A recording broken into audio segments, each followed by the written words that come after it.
Bismillahirrahmanirrahim. Qala al-musannifu rahimahullahu taala, Imam Al-Bukhari menyampaikan dalam kitabnya, kita langsung ke subtopik yang kedua di kitab Da'awat. Babu afdalil istighfar. Ya, bab tentang subtopik tentang afdalil istighfar, keutamaan istighfar, istighfar yang paling utama. Ya, di sini lebih tepat kita pahami sebagai istighfar yang paling utama, afdalil istighfar. Jadi kalau ada kalimat-kalimat permohonan ampunan, ini yang paling utama. Wa qaulihi ta'ala, adapun firman Allah Subhanahu wa taala yang terkait dengan pembahasan ini. Jadi ini yang paling menarik di kitab Sahih Al-Bukhari itu, sebelum masuk ke hadisnya, beliau rahimahullahu taala menyantumkan terlebih dahulu ayat-ayat Quran yang terkorelasi dengan itu.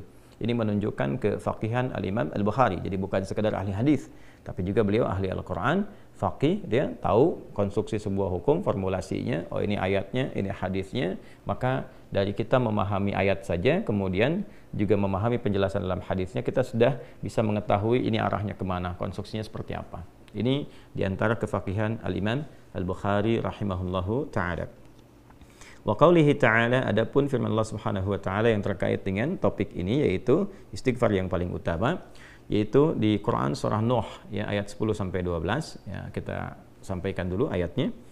A'udzubillahi minasyaitonir rajim. Bismillahirrahmanirrahim. Istaghfiru rabbakum innahu kana ghaffara. Di sini dipotong di bagian intinya, jadi untuk mendapatkan pemahaman yang terkait dengan pembahasan langsung ya, atau kalau kita mau sempurnakan dari awal ayatnya di ayat 10 itu, faqultu astaghfiru rabbakum innahu kana ghaffara. Di lisan Nabi Nuh alaihissalam sudah diajarkan ya, sejak eranya Nabi Nuh alaihissalam, bahwa orang-orang yang berbuat salah itu ya diingatkan potensinya ada rahmat Allah Subhanahu wa taala untuk memperbaiki kesalahannya sehingga menjadi saleh. Ya, ini satu fitrah. Jadi di setiap era itu selalu percikan rahmat Allah itu diberikan kepada setiap hamba ya, melalui utusan-utusan Allah. Di era-eranya ada rasul ya, ada nabi, kemudian rasul nabi berhenti ya dengan hadirnya Nabi Muhammad SAW dan wafatnya beliau, selesai era kenabian, selesai era kerasulan. Maka semua petunjuk-petunjuk yang telah sempurna itu diteruskan oleh sahabat beliau dari kalangan ulama. Nanti kalangan ulama ini mengajarkan kepada ulama di generasi selanjutnya, di tabi'in, tabi'ut tabi'un, sampai kemudian kepada kita. Ya, ini pakemnya sudah ada. Jadi dalam diri kita ini boleh jadi setiap manusia itu kan tidak ada yang suci ya, kecuali para nabi dan rasul yang memiliki sifat maksum, dijaga dari kesalahan. Boleh jadi saya, Anda, kita berbuat satu kesalahan, tapi rahmat Allah menjadikan kita itu mendapatkan fitrah untuk memperbaiki itu. Nah, ini yang nggak dimiliki oleh setan. Setan itu salah ya salah, itu kan? Salah ya salah. Jadi ketika dia berusaha untuk mendapatkan rahmat Allah pun dengan taubat itu selalu terhambat dengan kesombongannya, istakbar itu. Ya, satu kali ditawari untuk bisa mendapatkan ampunan pun, ya lalu diberikan satu syarat untuk hormat kepada jasadnya Adam pun, itu tetap kemudian dia abai. Sekali lagi saya ingatkan untuk menekankan bahwa kita ini tercipta sebagai manusia, bukan setan. Ya, sepanjang kita menyadari kita manusia dan berbuat salah, maka aktifkan sinyal taubat itu. Ya, sejak di era sebelumnya, bahkan di era Nabi Adam alaihissalam turun ke muka bumi, kemudian juga berkeluarga, ya risalah-risalah tentang taubat itu selalu kemudian disampaikan. Nah, di era Nabi Nuh alaihissalam, rasul pertama. Jadi kalau Adam itu nabi yang pertama, Nuh alaihissalam rasul yang pertama. Umatnya salah, maka dengan kasih Allah Subhanahu wa taala diturunkanlah kemudian pengingat. Ya, lewat fitrah kemanusiaan ini, lewat Nabi Nuh alaihissalam disampaikan, faqultu astaghfiru rabbakum innahu kana ghaffara. Ya, maka aku tegaskan kepada kalian, istaghfiru rabbakum, cepat istighfar, cepat balik lagi, ambil kalimat-kalimat ampunan, ambil kalimat-kalimat taubat ya dari Allah Subhanahu wa taala, menggunakan Rabb tuh yang telah menciptamu, merawatmu, menyayangimu, mengingatkan. Jadi Rabb itu ada nilai-nilai rububiyah di dalamnya. Ya, ada sifat-sifat rububiyah. Ya, bukan sekedar mencipta, tapi juga merawat, memberikan perhatian, memberikan kebutuhan. Kalau dalam bahasa bebasnya Allah seakan ingin mengatakan, hei, aku kan yang cipta engkau, ya kan? Engkau berbuat salah, aku berikan kesempatan untuk saleh. Aku kirimkan di kalimat taubat, aku berikan kesempatan untuk memperbaiki diri. Kenapa engkau nggak ambil, ya kan? Ya, indah sekali gitu. Ya, aku ciptakan engkau salah, aku berikan jalan saleh. Kenapa ketika aku berikan jembatan untuk memperbaiki diri, engkau tidak ambil? Maka lewat Nabi Nuh alaihissalam, sejak di era kerasulan pertama itu diingatkan sampai nanti puncaknya di era Nabi Muhammad SAW. Faqultu astaghfiru rabbakum innahu kana ghaffara. Kata Nabi Nuh alaihi salam, aku tegaskan, innahu kana ghaffara. Sungguh Allah Subhanahu wa taala itu telah menetapkan pada dirinya bahwa Ia Maha mengampuni seluruh dosa-dosa. Jadi ada ghafir, ya, ada ghaffar, ada ghafur, dan nanti dilekatkan dengan rahim pada puncaknya. Ya. Misalnya di surat Ghafir di ayat yang ketiga, ghafiridz dzambi wa qabilit taubi, itu menggunakan kata ghafir. Lalu kalau kita jadikan superlatif, ya, dinaikkan lagi tingkatnya menjadi lebih banyak, terus mengampuni dosa, mengampuni lagi, itu dirubah kalimat dari ghafir menjadi ghaffar. Kalau tanpa batas diberikan kemudian sifat yang ketiga yaitu ghafur. Ya, kalau hamba menyimpulkan apakah memang masih diterima, maka Allah turunkan puncaknya berupa sifat rahmatnya, rahim. Qul ya ibadiyalladzina asrafu ala anfusihim la taqnatu min rahmatillah. Innallaha yaghfiru dzunuba jami'a. Quran surah ke-39 ayat 53. Balik ke sini. Ya, jadi ini gambaran yang pertama. Sejak di era kenabian turun yang Al-A'raf ayat 23 itu, Rabbana zalamna anfusana. Dan Nabi Adam alaihissalam mendapatkan kalimat itu. Lalu di era Nabi Nuh alaihissalam sebagai rasul pertama diingatkan juga dengan potensi sifat-sifat kebaikan ini yang menjadikan manusia tertuntun untuk senantiasa berbuat baik. Lalu apa sifat rahmatnya?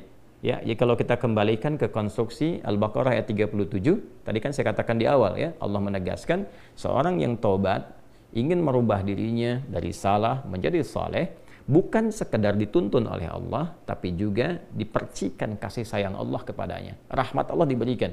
Ya, kembali ke Quran surah kedua ayat 37 itu, fatalaqqa Adamu min rabbih kalimatin fataba alaihi innahu huwat tawwabur rahim. Jadi bukan tawwab saja, tapi rahim juga. Bukan sekedar Allah terima taubatnya, tapi kasih sayang Allah pun diberikan kepadanya. Nah, apa di antara jenis kasih sayang yang Allah berikan kepada seorang hamba yang mau taubat? Ya, maka diteruskan ayatnya sampai 12 di sini. Imam Al-Bukhari menyantumkan di sini sampai ayat 12. Yursilis samaa'a 'alaikum midrara wa yumdidkum bi amwalin wa banina wa yaj'al lakum jannatin wa yaj'al lakum anhara. Allahu akbar. Ya, justru di sini teman-teman sekalian, istighfar itu, ya, permohonan ampun kepada Allah Subhanahu wa taala, ya, permohonan rahmat Allah Subhanahu wa taala, kembali kepada Allah, mengoneksikan diri kita kepada yang maha baik, itu diantara percikannya adalah mendapatkan lapangan kebaikan. Yursilis samaa'a 'alaikum bidrara.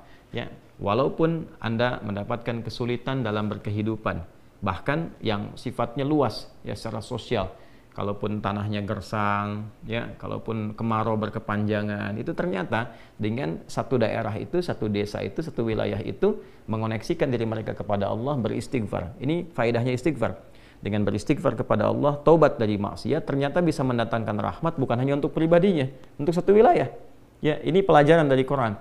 Ya, Allah akan memberikan kesan begini, jangankan bagi setiap personalnya, setiap orangnya, ya kan? Ada masalah sekampung pun, contohnya kekeringan misalnya, contohnya kemarau, lalu sekampung itu, ya, atau ada orang-orang soleh di situ yang membiasakan taubat kepada Allah, istighfar kepada Allah, mengoneksikan dirinya kepada Allah, ya kan?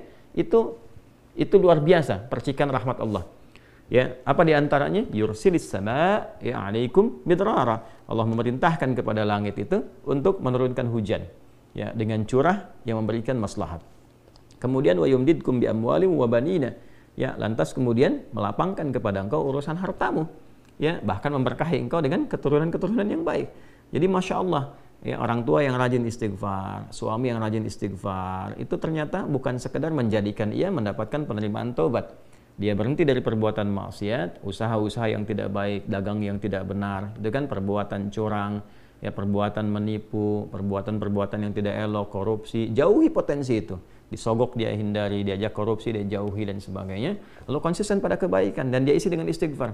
Astaghfirullahalazim, astaghfirullahalazim. Rabbana zalamna anfusana wa illam taghfir lana wa tarhamna lanakunanna minal khasirin. Dia konsisten pada kebaikan itu, wa yumdidkum bi amwal. Allah akan lapangkan dia pada harta-harta yang lebih berkah. Allahu akbar.